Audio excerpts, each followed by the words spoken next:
get Adrena up here as well. I see her down in the audience, so somebody can grab Adrena.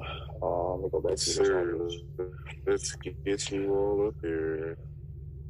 But shouts out to everybody in the chat, everybody in the audience, and especially everybody here on my stage, man. As the call implies, we do this. As the call implies, we talk about marketing. These ideas, concepts, things to get your brain and your creative juices flowing for the day, the week, the month. Here we at the top of June, folks. Month number 6 of the year, and I'm expecting some amazing things to happen for all of us as this year continues to progress, and I hope you guys are just as optimistic as I am. Luckily, I don't have to do this call by myself. I'm joined by some of my smart, amazing, funny, talented, just all-around dope friends who are on this call with me, so shouts out to them. I appreciate you guys. Like I said, y'all hold me down. And Gary, how was your vacation while you was out? Hey, man, life is good, bro. I actually vacationed, took my hands all the way off the wheel. After I got over the anxiety of doing that, vacation was great. Appreciate you asking. Thank you.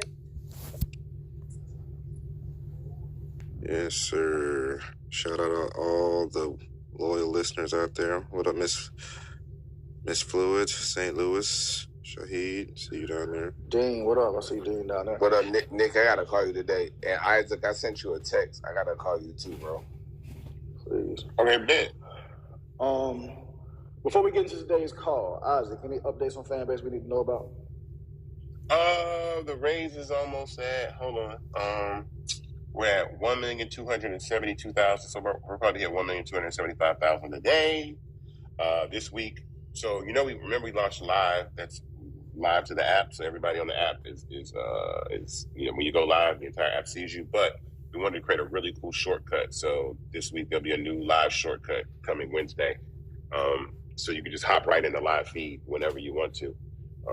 And I'm not gonna tell you where it is, but it'll appear. It'll be somewhere really easy for users to hop right in. We're very close to finishing the feed refactor, which I'm excited about because that means a whole new Fanbase app, like an entirely different app. What else? That's it so far. And I've been looking at office space because we're probably going to move. So, okay. Answer. Isaac, you gonna be at the office today? Yeah, I'm at the office right now. You gonna be there all day? Probably. I don't know if I step out. I might go over to where I was texting you. I gotta bring an artist through there today. Okay. I'm about to leave out the house in like an hour, but I need to bring somebody by there. Okay, hit me. All right, I'll be here though. I'll probably be here then. All right. Yeah. All right. So I want to jump into today's topic, man. It has a lot to do with the vacation I just took.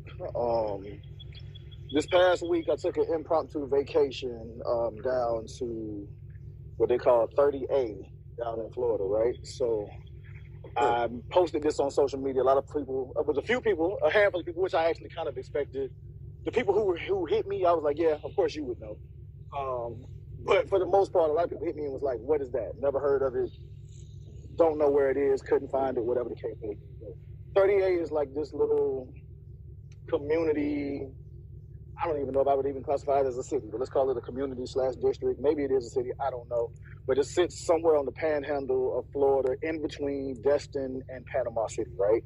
My older brother, he decided to take his family down on this past Sunday. Tuesday morning, I essentially just woke up and was like, you know what? Let's just go.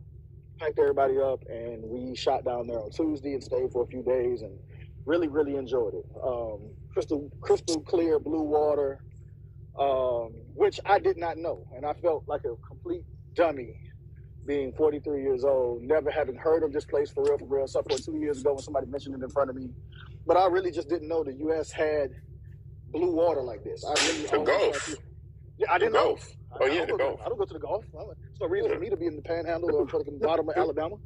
You know what I'm saying? So I did not know that we had this. I thought every beach in the U.S. looked like Myrtle Beach. Or fucking Daytona Beach. I thought water in America was blue and brown. I just thought that was the game. I thought you really had to kind of go somewhere to get the crystal blue water. And I'm like, oh shit, like this was eye-opening to me. So yeah, I posted about it on social media, and a lot of people hit me like, yo, what is that? Where is that? How much is it? Give me the details. And I'm giving people as much as I kind of know.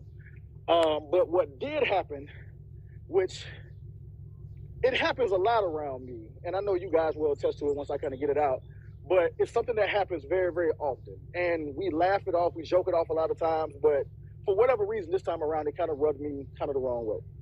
And a lot of the people who had been was like, yo, take that shit down, man. You're going to have everybody coming down there fucking the game. We don't need a bunch of niggas down there. Woo, woo, woo. And I was like, you know what? For whatever reason, that stuck out to me this time. Because it was like this, we don't want more of us down there messing up the game. Don't be bringing down them niggas that want to club and smoke hookah and do the thing. And I'm like, wait, hold on. First of all of us don't want to do this. Now, there's no turn up that I could find down in 38. I wasn't looking for one, but I didn't see no whole lot of nightclubs or night spots. It really wasn't no whole lot of nightlife. What it was beautiful beaches, nice restaurants, kind of like, if you're familiar with Atlanta, this is like the Buckhead area of beaches, essentially, right? So, Nice.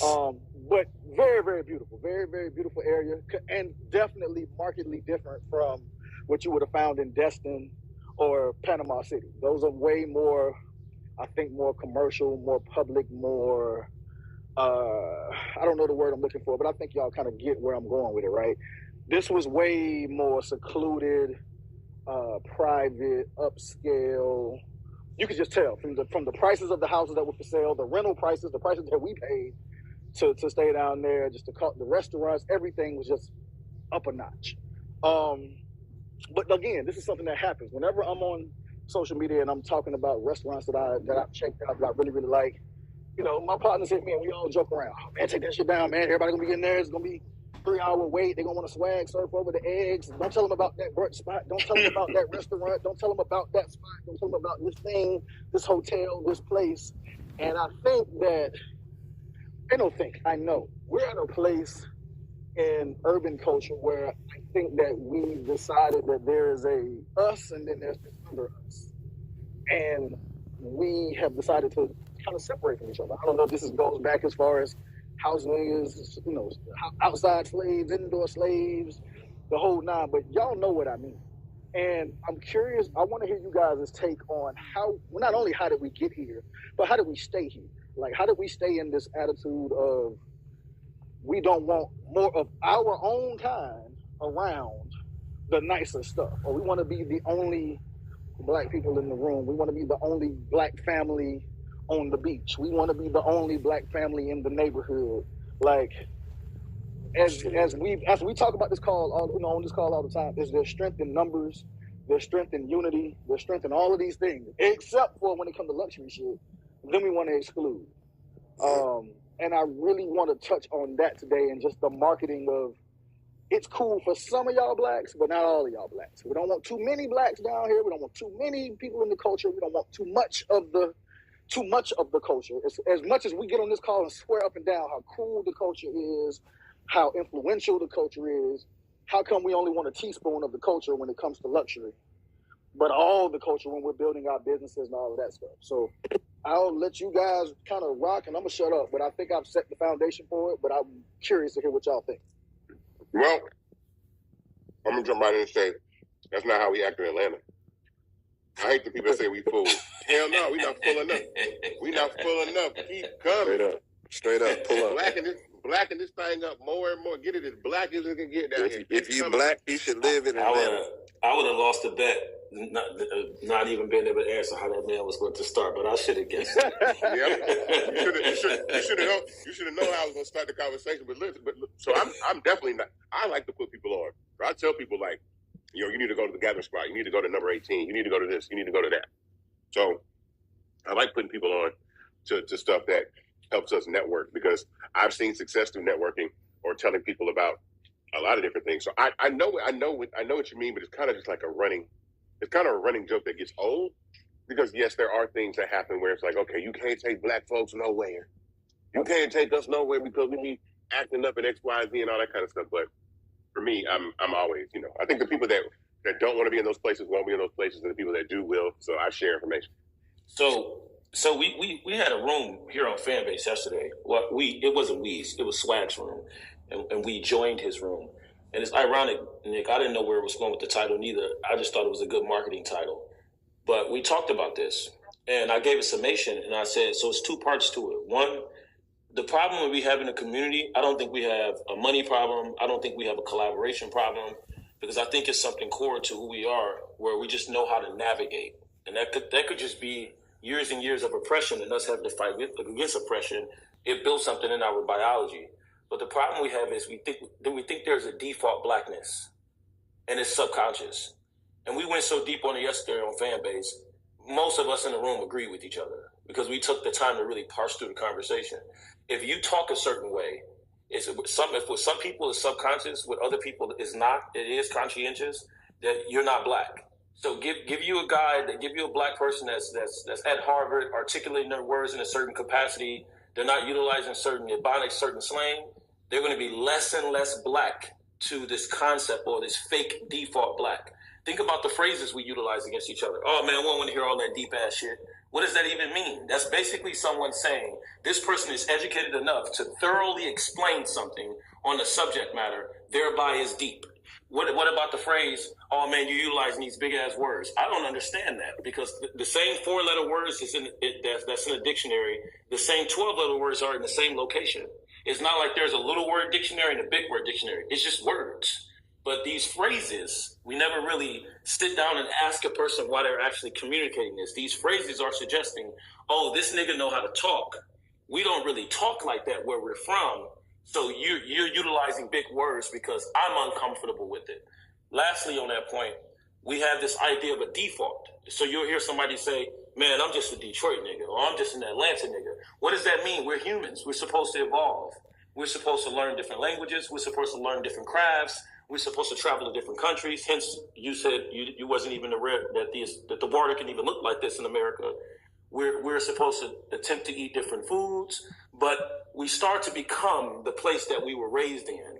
So you get people really relegating themselves to these small little communities, these small environments, but they thereby also think that they have a large perspective, but their perspective really don't go outside of the way that they were raised around their family members, who themselves were limited as well. So if people don't have a reflection of these things, you meet a black and they're telling you that they've been to 21 countries, they speak several languages, that person is getting farther and further away from being a nigga. Now here's the irony of it. Here's the other side. The other side is the same black people that propagate this philosophy, they're also embarrassed by it when they come around other groups, where those groups can remind them that they're very limited. Hence, oh, Nick, take that shit down, man. We don't want people coming there. What do you mean? You're the same nigga, turn them up, nigga. So now you don't want, now you don't want us to come to the beach and be exactly who we are, the same thing that you propagate. You're not in Nick's room telling us to study astrophysics and telling us to study anthropology. You're telling us, nigga, let's turn up. Fuck all that shit, Duran. Shut the fuck up. You always think you're smarter than people. No, I just grew up around blacks where the standard was to be smart. I often say, I start off when I speak, guys, I went to Malcolm X Academy in Detroit in middle school. I think that give people an understanding of my premise of how I'm coming. This was the norm in the school. When we walked into school, if I was frowning, they would say, Brother Davis, step back out. We don't need you frowning in front of other kids. Well, you gotta fix your psychology, bro. Yeah, you gotta fix your psychology, Brother Davis. So go home. I'll call Miss Davis and have her come back and get you. It was a certain standard that we had. So all of my buddies, when I see them posting on the internet, when I'm going to meet them, see their families, I don't care if it's been 10 years apart. This is the standard that they actually have. The way that they talk to the cops is different. The way that they actually approach society is different. So a lot of them are highly disagreeable people, which is hard to deal with them in society. But they're the best standard for what blackness is. So sure. I'm going on mute, but on one end of the spectrum, Nick, people propagate this whole concept of what it is to be black. And on the other end of the spectrum, when they get around these other environments, they start to feel embarrassed by the same thing that they propagate around their own people. I'm going on mute.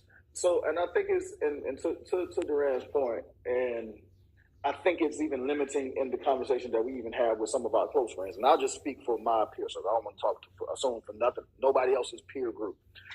So me and Tiff, top of the year, we were looking at, we were researching high yield savings accounts, right? I don't even know how we even got down that road. I think we just sat around. Maybe we saw something on TV or Instagram. I don't know. But some kind of way we started researching high yield savings account. We found this thing.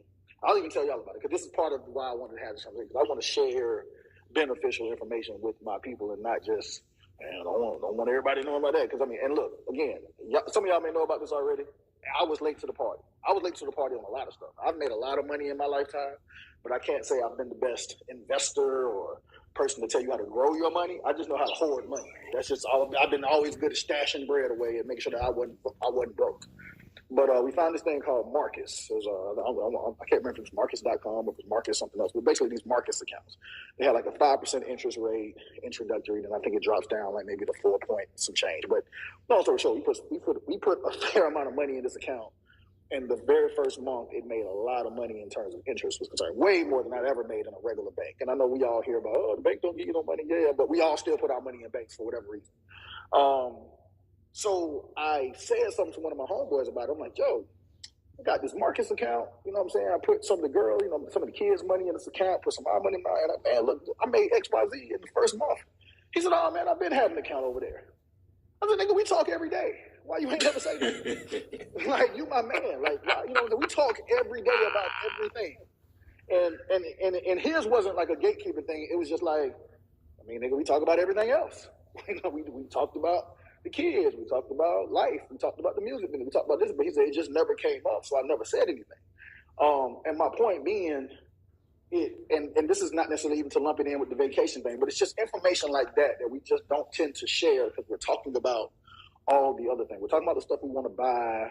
We're talking about the J's that just came out. We're talking about going to BET weekend. We talk about going to whatever, the party, the turn up, whatever the case may be. But these beneficial things for our community, having access. How can you be black? How can you be black talking about Goldman Sachs, Nick? Come on, I'm going on mute. It's like, when you have access to the golf club or the pickleball court or the networking thing or the whatever it is, it seems like we don't tend to share that information, which I'm just, like I said, my thing is like, all right, how we get here and how do we break out of that? And I feel like there's been a marketing or a teaching of keeping the secrets and keeping the don't let everybody know thing. And that's what I wanted to talk about. I feel like there's definitely, my pardon me, Dwayne. It's real quick, but it definitely reminds me a little bit of the Telfar thing, right? Like everybody was happy to see the business grow if they could have it to themselves, but as soon as it was made available at mass, you know what I'm saying, at Rainbow, people was like, holy shit, because exclusivity, this like luxury requires that you be exclusive, and a certain part of the culture still believes that, you need separation in order, like separation helps define who you are. Like, oh, if you can't get here, then I'm better than, and they need that as part of their identity.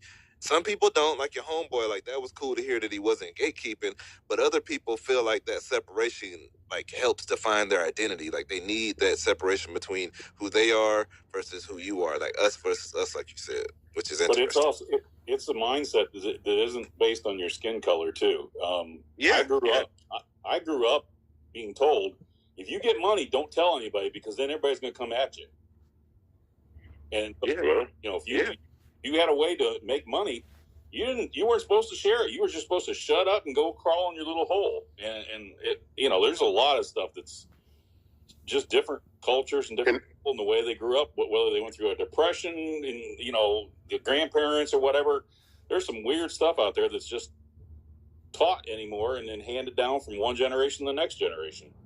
Let me offer, I guess, a perspective that I think people can relate to, which is that information in intelligence is often intimidating to most people. And I would even use myself as an example at some point or another, that I'm quiet about the things that I either I know or I don't know, being that I don't, like, people will shy away from that. So it's like, how, Nick, anybody in here that's ever given a presentation, done a conference, had a conversation, and say, do we have any questions? And nobody raises their hand, right? Nobody raises their hand. You're literally there to give information. And the people that want the information are there, but a lot of times people don't want to look stupid, or they don't want to look like, I don't know about this. And so a lot of times I think we're shy, and this is human beings, period, about asking questions to not look stupid. So when we start being afraid to look uninformed, to learn, that's when the things open up. So a lot of times people don't ask those types of questions when it comes to politics, finance, government, all these things. you got to learn. So you know what I mean? You're going to learn to ask a question. Because if you hear people, and we're sitting down and having a conversation, right? And somebody's talking about Roth IRAs and all this other shit that I don't know about. I'm like, yo, I'm going to ask you, like, what is that? You know what I'm saying? As opposed to nodding my head, acting like I have any idea what you're talking about. You know what I'm saying? I don't know what the fuck y'all talking about. I don't know none of that shit. So for me, I want to know. So I'm always comfortable. I'm comfortable letting people know that I don't know. So somebody uses a word that I don't know. I'm like, what's that mean? I'm trying to learn this shit. Like I'm trying to add to the information. And so I think that's something that a lot of people have. The Birdman, Isaac Birdman was on the podcast, and the guy said, "Birdman, man, you a legend, man. What do you think of going your eulogy?" And Birdman looked up like, "What that mean?"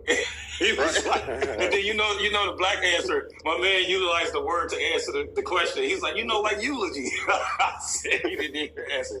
But Gary, you touched on what we talked about yesterday in the room, and a few people what was in that room is in this room as well, and on the audience, preferably they come on stage. Some of them on stage now, but it led to identity crisis. Literally, we summed it up to an identity crisis internally in our community. And where I do agree with you, Dwayne, that can go across different cultures. There's something specific that's happening with the black culture because of what they've been through or what we've been through in this particular country. And psychologists call it social desirability bias. So social desirability bias is when people desire to be a part of a different social class, even if they find the things that they want to mimic from the other social class, their particular social class is better at those things. But because they desire to be a part of that social class, they start to do things like, "Hey, Nick, man, take that shit down. And we telling people about this beach." And you're like, wow, all of your cousins do the swag surf. You do the swag surf. If a song come on tonight, you're probably going to do the swag surf in your mind, in your chair, but you don't want to do it because you're going to feel like it's embarrassing. So then the question has to become, why didn't you want people to know about the beach? Why wouldn't you want the beach to look like exactly what you see in your neighborhoods and look like exactly what you see from your cousins? And that's when we're dealing with that identity crisis and that social desirability bias. So some shit is ethnic, and we have to have those conversations. I'm going on mute. Yeah, like why? Scale, go ahead, Scale. Yeah, I just want to say that the people on Instagram that's telling us not to come to Atlanta because it's full are black, but I digress. I think also, to Nick's point, I think a lot of people, like they want to seem cool. So they probably really figured it out. When you posted it, that was their first time ever seeing it, because if they didn't post it on Instagram and you never seen it, they didn't know about it, but they wanted to look cool. So some people cap in that way. Not everybody, maybe that hit you up, Nick, but I think that happens a lot. And then thirdly, I went to a run club this weekend on Saturday, and it was all black people, and it was beautiful. And it was this collective thing where everybody is like, took a deep breath, like, oh my God, I'm in corporate all the time, and I had to put on airs, I had to do this, I had to do that, and in this space and in this place, everybody was just able to exist. And so I just want people to realize, like, when we bring ourselves to places, we can be ourselves, we can just exist, we don't have to put on airs and a lot of things like Duran was saying, like, we can just be, and it's enough. And so, I just wanted to say those three. Thank you. Tasha, you want to go for it? Good morning. Because in a minute, y'all woke me up. I don't even know how I got here. I was asleep. Okay. That must be Miss Belinda. Go back to the Good morning, Belinda. Welcome back to the stage, How are you? Belinda. I'm going to go back to sleep in a minute. Cause Put your orange on, Miss Belinda, and go to the golf course. I'll be quiet. I'm not going to golf course today. See, that you made me forget. I've been so sleepy. Anyway, well, you can tell I am an Aries. I have no fear of doing anything. I am self-confident. And I always like to be the center of attention, just the way we are. Okay. Sometimes it's not that when you go to a situation, you go to an event, or you go to something that needed to be asked a question, it's not that you don't know, is that you're afraid to ask the question. Sometimes you don't know what question to ask. And that's some of the problem. We don't know what question to ask because we've never been educated in the question to ask. And what that's What's that little fella name there? Nick. What did you say? I can't remember. You said something about introducing something to something to something. People to the beach. There's a new beach. Introducing people to the beach. Introducing people to the beach. Okay. I belong to this organization called Western State Golf Association. And, well, everybody know I play golf. And we have a program that we introduce inner city kids to golf. We introduce them to play at the best golf courses, the country clubs. We introduce them to places that they never would be able to go to. As a matter of fact, Cameron Champ was one of our the members that came through, juniors that came through our program from in Northern California. Nice. We had a lot of them, Sedona Parks. There's a lot of them that we introduced. That little girl that's in USC, Amari Avery, and her little sister, Phenoms, been signed by Nike. So beautiful. It's all working. Now, yeah, we are just in the western part of the country. Now we are going all over the country because in what next month? No, this month. I'm confused. This June. Mm-hmm. We're going to be in Alabama, Prattsville, Alabama, playing Trent Jones Trail. And what is his name? KJ? KJ and I have been working together. He getting me introduced to the mayor of Montgomery. So I got it, KJ, just in case you're there. Well, dope. But, I said that's great to hear. Yeah. You talk longer than me, Miss Belinda. Well, thank you for sharing, Miss Belinda. Thank you for sharing. Next 5 minutes, I'm going to go be sleeping again. It's all early this morning. Yeah. I'm old people and retired. I don't have to get up this early in the morning. Do nothing. We hear you, Miss Belinda. We appreciate it. Thank you for your words. Yeah, thanks for sharing. You guys gotta catch Miss Belinda. You gotta catch Miss Belinda at nighttime, boy. She be going in on all of us. Yeah, so exactly. We've reached the 10:30 mark, so we brought some people up from the audience. Yes, we brought some people up from the audience, but before we let them go, yes, Natasha, please, welcome back to the stage. Welcome. Share your words. What would you like to add to the conversation? Hey, y'all. Happy Monday. I'm gonna just get straight to the point. So this weekend, Saturday, I went to the Sundresses and Seersuckers. Yes, event on Saturday. Never heard of this ever in my life, right? What? So, and they said this is the 13th year that this event has happened. Yeah. And I'm like, wow, I've been in Atlanta like 11 years and ain't nobody told me nothing. So I asked one of the gentlemen that's an Omega, you know what I mean? And because he grown, so, Omega man. So I'm like, hey, like, what's up with this event? Like, why a lot of people don't know about it? And he was like, oh, yeah, nah, we don't. This is kind of like an invite type of thing, it's pretty much elite. We try to keep all the riffraff out, you know what I'm saying? Like, we don't really talk to a lot of people. So I was like, dang, so I was riffraff up until this year. Yep. That's crazy, because I ain't know nothing about it. Welcome to the club. That's not, don't take it like that. Don't take it like that. No. Don't take it like that. It was a joke, for real. It was a joke. But I'm just saying this to say, right,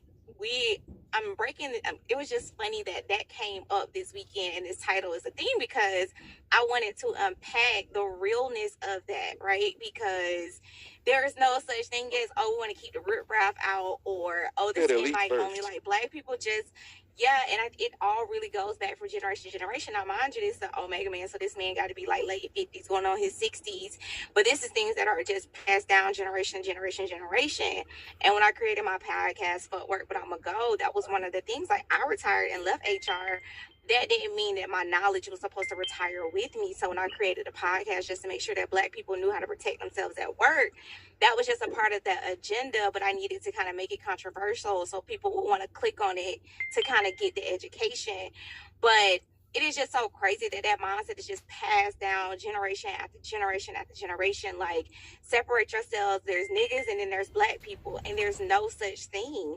So, or, oh, no, I'm not black, I'm Haitian, or like, everybody just want to dissociate themselves from actually being black.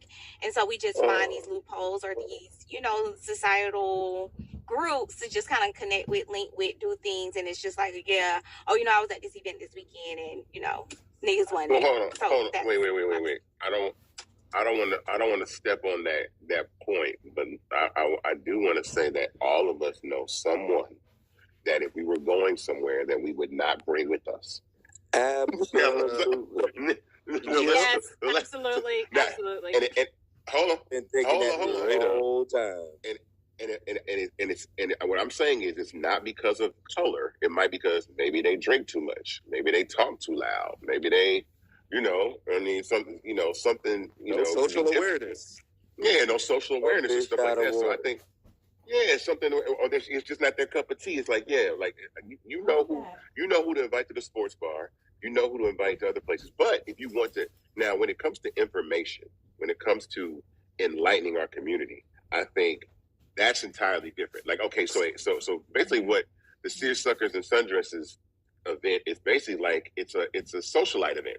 So, okay, I understand it. Like I'm not going to that because I ain't putting on no damn suit in the summertime. I ain't going to that shit. Like, I ain't been to one dinner in Blanc yet. Like, you ain't got to invite me to that shit ever. Like, I ain't doing that shit. Like, nah, I'm cool. So, but some people are just aware and some people are. But then when it comes to sharing information, so if I invite, like when I got invited to hear the vice president speak, I want to be invited to that. I'll invite anybody to those types of events because I think it's an opportunity for them to learn the information. So there's social events and then there's, networking and informational events. And so I think for sure, I just want to make sure that we all know somebody that we not bringing to the cookout. Like, I would say that's why I went to the event by myself, because I didn't, you know what I mean? Like the mindfulness of, who you would bring.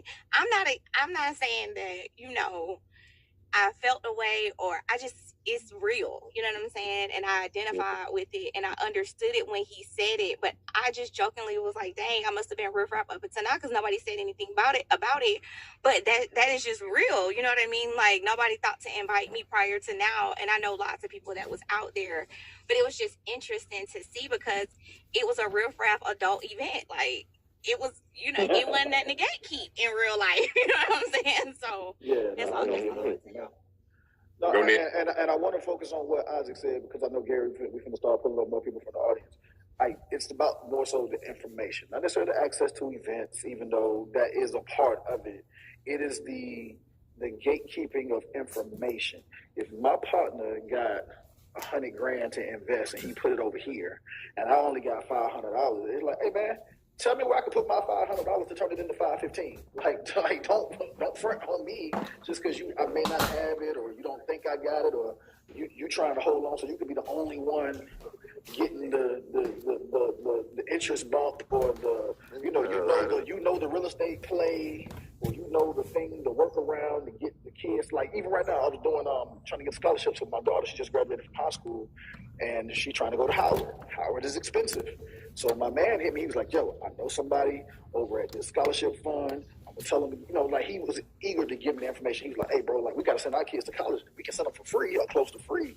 Shit, I got you. And that's the thing I'm talking about. Like if you know the play and you know the game and you got the access, why are we doing I don't want to tell them, or we don't want to let the riffraff know. Like, what I'm saying? Again, we all know that phrase. We've all joked and kind of said the things. I know you weren't necessarily being literal, but that is a thing amongst us where we all say that. Like, I'm guilty of it myself. So, like, hey, we've done it on this call, so let's not act like we are bigger than, holier than thou.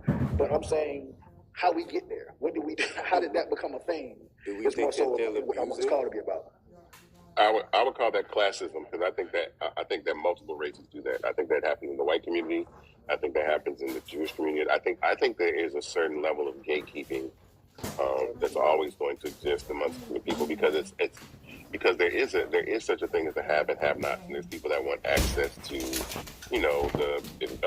just investing or real estate or deals or whatever like that, and so we are designed by nature to compete with one another, per se, in a lot of different things. I think that it has a stronger and more negative effect on the Black community because we are a smaller community of people, and I think that the Black community is more alike than the white community, meaning we are more similar collectively as a group.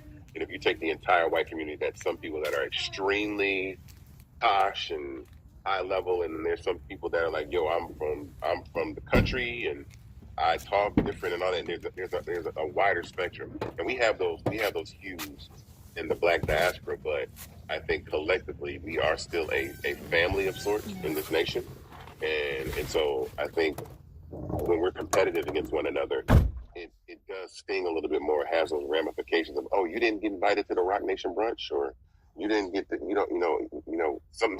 I see that happen all the time. I just, I see events that I could. There's some events that I don't get invited to, and I'm like, damn, I really wanted to go to that because, oh my bad, somebody's on mute. And I wanted to go to because there was some great information there, and then there are others that do that. And then there's some events that you get invited to that you're told not to tell nobody. Like, this is going to be like, it's only going to be like 15 people in the room. We want you there. Pull up. Let's talk about these things. And those are, and those events are necessary too, because sometimes there's an agenda or something that you're trying to talk about. So you definitely can't put everybody on because somebody might snitch and say the wrong thing or let the information out. So there's a time and a place. But I think what you're talking about, Nick, when it comes to sharing information, we should definitely be trying to put each other on. We should definitely be trying to put on purpose. If you know your company hiring and they paid the last guy $125,000, and then you tell me, hey Nick, you should apply for the job, and you don't tell me like, hey bro, when they ask you what you want, make sure you tell them that you want to be around this number. Don't be lowballing yourself just so you can get the job. You ain't got to tell them folks you take 50,000, 75,000. Tell them folks that you want 120 because you know that the last guy was getting that. Those are the things. Like when you know that your contract was negotiated better or whatever because you had information, give me the info. Like let me, you know what I'm saying? Like, and I see that in the music business all the time. I don't want to limit it to a music conversation because I know because I was about to give an example. Me, Dean, Hollywood, Isaac, all of us have been in the music business long enough. We've seen the damn, bro, if you knew the A&Rs was paying like that, or you knew the deal for my artist was like this, why you ain't tell me before I walked my artist down that hallway and took a lesser than situation? You my man. And that be really my thing. It's like, we ain't talking about strangers giving up the info. I'm talking about supposedly my people, my friends, my homeboy. You know what I'm saying? Like, it's what I talked about. It's what I talked about earlier, Nick. I have a question, but I know Damien, Tiffany, Carl, and a few other people didn't speak yet, so I'm going to let the stage work, and then I'm going to come back with a question. What you're talking about. I'm going on mute. That's good, man. Welcome back to the stage, Damien. Great, man. Everybody's got greatness in them, man, and the world deserves to be sent a smile or gave a hug. You know, do we all agree on that? Agreed. Well, where you calling from today? I'm calling from Toledo, Ohio, man. Welcome.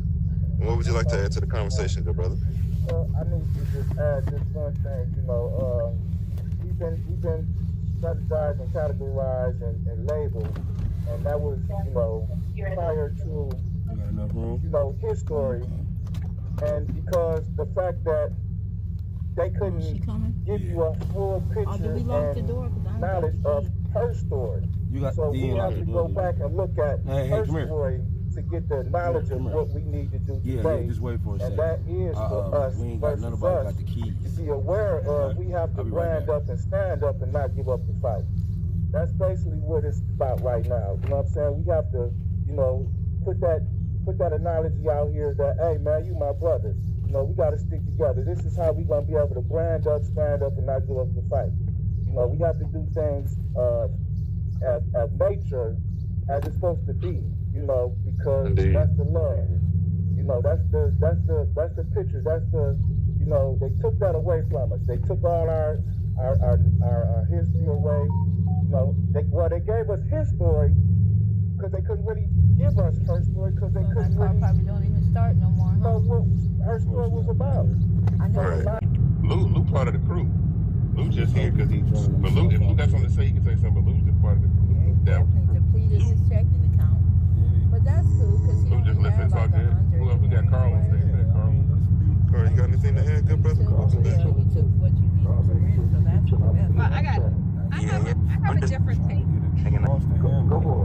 Go ahead.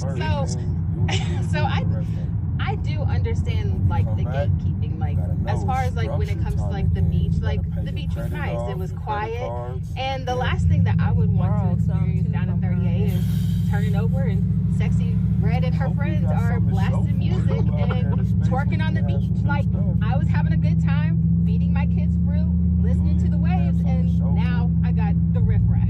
Like I get it. Like they can have the information, but I think it all depends on like your social aspect, like where the type of people that you want to hang out with, the type of people that are in that atmosphere. Like in Atlanta, I'd rather go to Yabo than go to U-Bar. Like it's just, I don't know, like everyone maybe should have the information, but it's like maybe not everyone, it's that everyone's seen at the same time. So it's just like Tiffany was a part of telling her husband to take that shit down.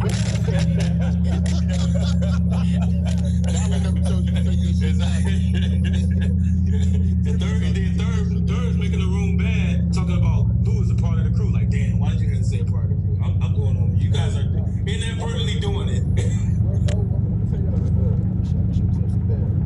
Down there, we saw literally one other black family, and everybody saw maybe